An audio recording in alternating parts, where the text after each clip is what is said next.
Hey, are you doing a weekly call to all your sellers? If you haven't started doing this is something you need to be doing. And as you take new listings, you need to just create this expectation that you're going to do an every week call. My preference is on Monday. I want to get the week off started right, and having my Monday morning power hour where I call sellers is super important to my business plan. So why do we make calls to our sellers every Monday? Because we need to earn the right to be able to ask for price adjustments if they're needed, or condition improvements if they're needed, or incentives if they're needed in order to get the property sold. The market's changing, and not every single listing you bring to market is going to sell instantaneously anymore. Often we're going to have to make some adjustments in the condition, in the price, in the incentives we're offering. So let me give you how you handle that conversation with the seller. I'm going to start by saying, hey, I just want to give you a quick update on what's happening in your neighborhood the past week. So here's what's happened. We've had 2 listings go pending in your neighborhood. They weren't super similar, but they were probably being shown at the same time your listing was being shown. And then we had 1 close, and that's definitely going to affect our overall pricing model. I want to share that with you. And then we had 1 more come up active on the market, and I noticed they came under our price. So I'm going to shoot you all these listings. I want you to take a really hard look at all of them because they're definitely going to affect our position in the market.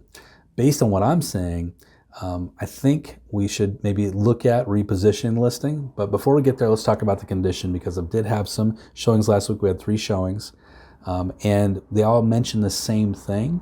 And so this is something we want to consider fixing so that we kind of remove that objection, if you will, off the table, so more people might be willing to make the offer. So let's talk about that for a second as well.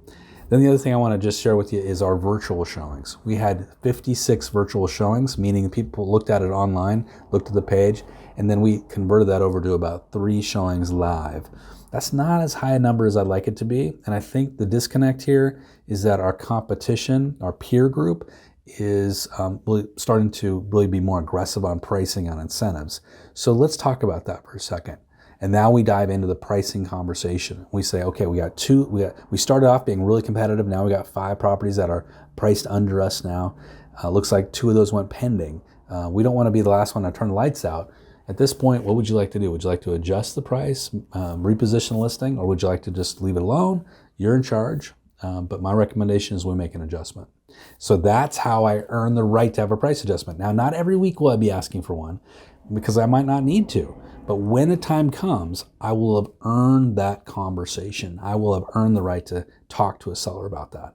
Hey, if you guys want more ideas like this, join us over at eRealEstateCoach.com. We've got an amazing coaching program there called The Path. It gives you 18 weeks of intensive lead generation coaching, but also a bunch of listing, presentation, and maintenance coaching that we dive deep into, 4 weeks of that alone.